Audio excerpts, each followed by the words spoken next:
Hello बच्चों, hello everyone, welcome back to my YouTube channel Jo's basic math. तो बच्चों, आज हम जो पढ़ने वाले हैं वो NCERT math class 10th chapter 1 वास्तविक संख्याएं प्रश्नावली 1.1 आज हम पूरी कंप्लीट करने वाले हैं। तो चलिए स्टार्ट करते हैं। स्टार्ट करने से पहले मैं आपको एक बात बता दूं, इससे पहले कि बच्चों आप एक्सरसाइज 1.1 करो, एक बार आप जाके ना डिस्क्रिप्शन में जाके लिंक पर क्लिक कीजिए। वो है इंट्रोडक्शन का लिंक, ठीक है, परिचय वाला। एक बार उस वीडियो को आप ज़रूर देखें, क्योंकि इस एक्सरसाइज में जो हम आगे पढ़ने वाले हैं उसमें बच्चों इंट्रोडक्शन वाली वीडियो का बहुत ज़्यादा यूज़ है। तो मैं चाहता हूँ एक बार आप उस वीडियो को ज़रूर देखें। चलिए स्टार्ट करते हैं। वास्तविक संख्याएं।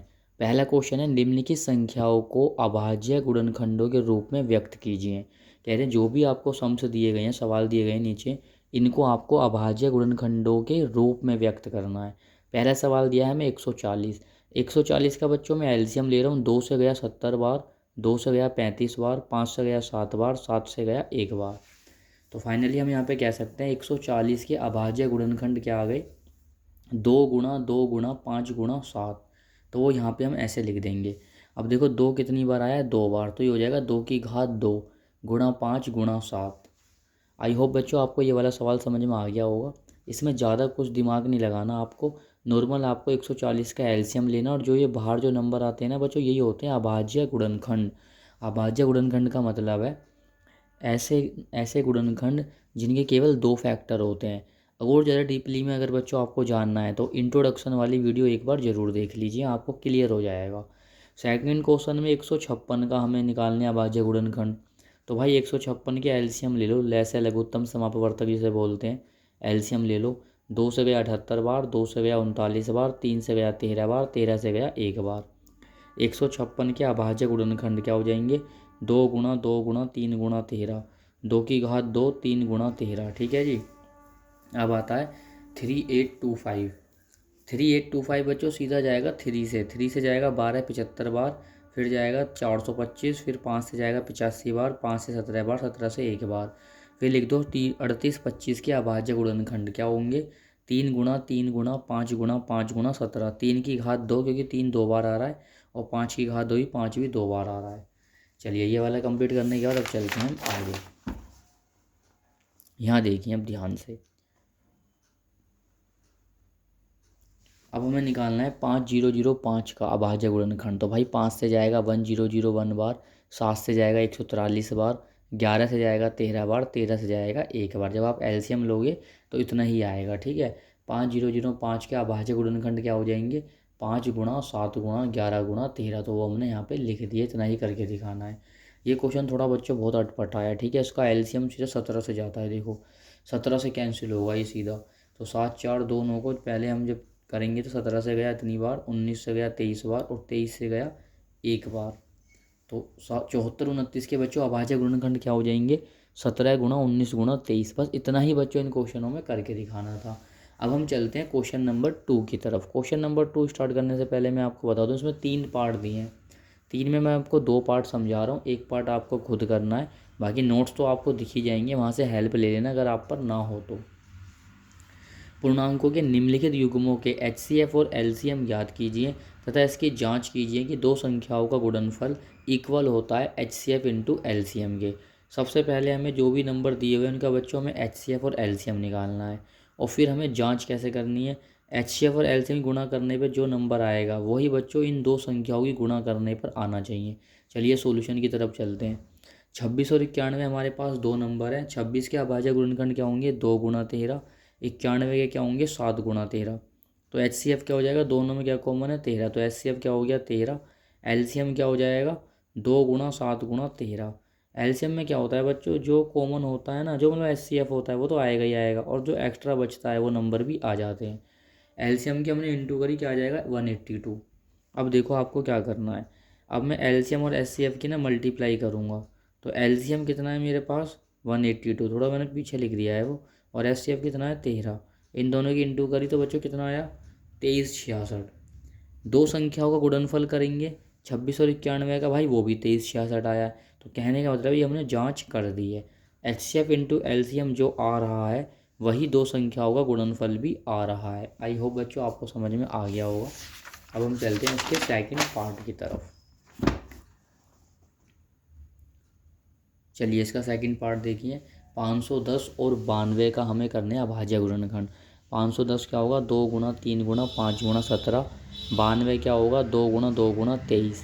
तो HCF क्या हो जाएगा बच्चों, दोनों में क्या आ रहा है, 2 आ रहा है, तो ये HCF हो गया। LCM क्या आएगा, 2 तो आएगा ही आएगा, बाकी के जो सारे ये बचे हुए हैं ना ये भी आ जाएगा। मल्टीप्लाई करा तो 23 460 आ गया LCM। हमें निकालना है LCM इंटू HCF। अच्छा एक चीज़ और है बच्चों यहाँ पे ना, अभी हमें खाली क्या निकालना है, हमें खाली निकालना है यहाँ पे LCM निकालना है। हाँ सही है सही है, LCM इंटू HCF निकालना है। तो LCM कितना आया 23 460 और HCF कितना आया 2, दोनों की मल्टीप्लाई करी 46 920 आ गया। अब दो संख्याओं गुणनफल भी देखते हैं क्या वो भी यही आता है। तो दो संख्याएं क्या है 510 और 92, जैसे ही हमने इनकी इंटू करी वो भी यही आ गया। तो ये बच्चों यहाँ पे क्या हो गई जाँच। अब जो ये थर्ड वाला है ये आपको खुद करना है अपने आप, बाकी आप देख सकते हो, हेल्प ले सकते हो, सेम उसी की तरह जो मैंने आपको दो समझाए हैं। चलिए बच्चों अब हम चलते हैं आगे। अगर आपको समझ में आ रहा है तो वीडियो को शेयर कीजिए, लाइक कीजिए और कमेंट करके ज़रूर बताइए।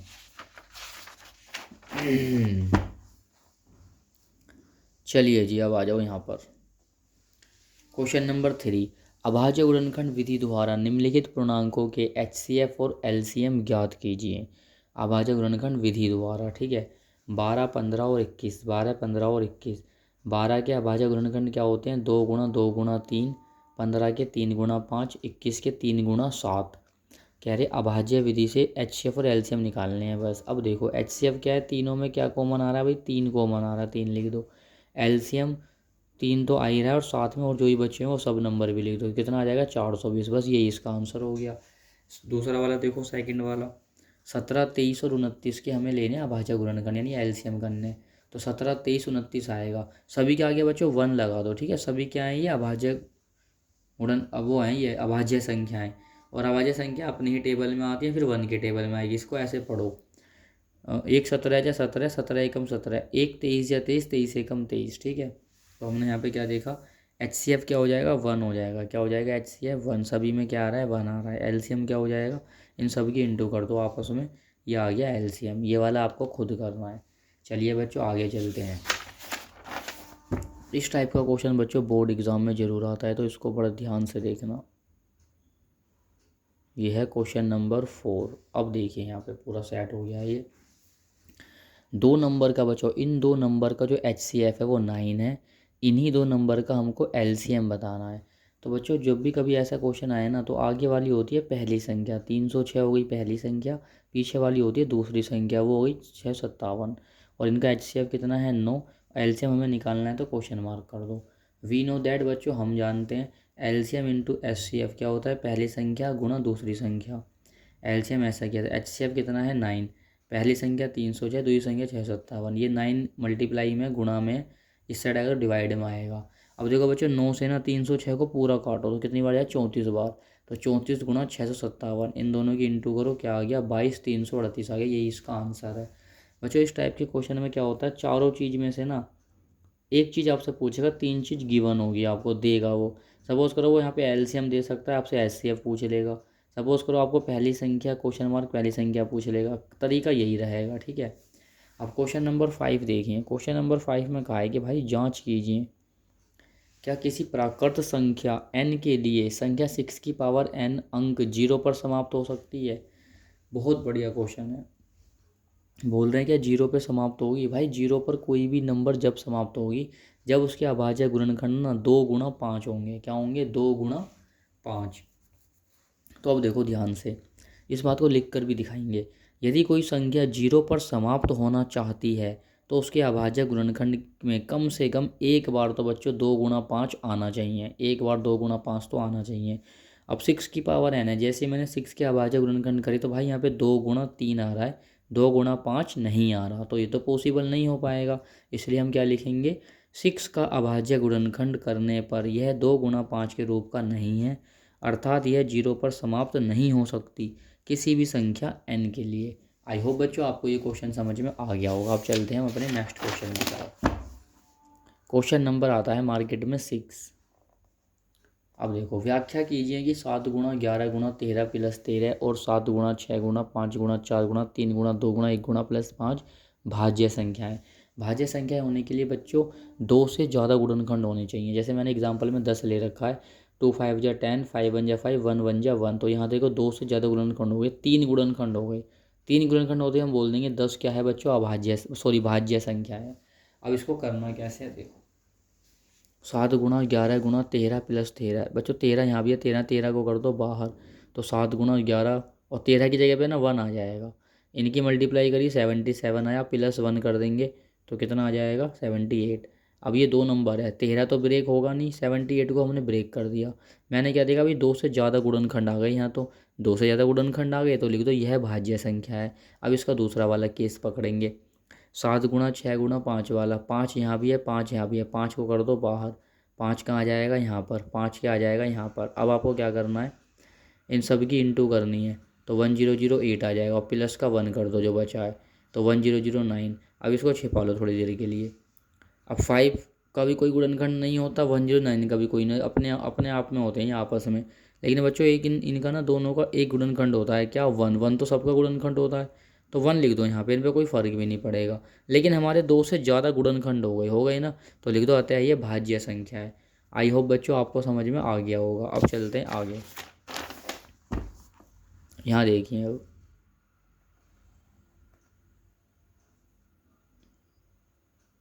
देखो, किसी खेल के मैदान के चारों ओर एक वर्ताकार पथ है, ठीक है, ये एक बच्चों बीच में खेल का मैदान है जो आपको दिखाई दे रहा, और इसके चारों ओर एक वर्ताकार क्या है, पथ है, ठीक है भाई, इतना समझ में आ गया।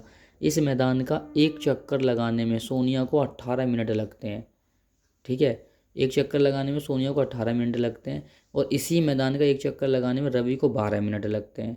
मान लो कि ये दोनों एक ही स्थान पर एक ही समय पर चलना प्रारंभ करें एक ही दिशा में, तो ये कितने समय बाद पुनः मिलेंगे। सोनिया और रवि बच्चों यहाँ से भागना शुरू करते हैं दोनों एक ही टाइम में एक ही समय में एक ही जगह से और एक ही दिशा में। इसे 18 मिनट लगे, इसे 12 मिनट, तो ये बोला है कि दोनों कितनी देर बाद दोबारा से उसी जगह पे मिलेंगे। तो ऐसे सवाल में बच्चों एलसीएम लेते हैं, 18 और 12 का ले दो एलसीएम, एलसीएम आपको लेना आता होगा। अभाज्य गुणनखंड हमारे क्या आ जाएंगे, 2 गुणा 2 गुणा 3 गुणा 3, तो ये तो कितना है 36 मिनट आया, आंसर क्या आया, तो लास्ट में एक लाइन लिख देना, 36 मिनट बाद सोनिया और रवि पुनः अपनी प्रारंभिक जगह पर मिलेंगे, प्रारंभिक स्थान पर मिलेंगे, ऐसे आपको लिखना होगा। आई होप बच्चों एक्सरसाइज 1.1 आपको समझ में आ गई होगी। इंट्रोडक्शन के लिए डिस्क्रिप्शन में लिंक दिया है, वो भी देख लीजिए। अब मैं आपको नेक्स्ट वीडियो में कराऊंगा एक्सरसाइज 1.2।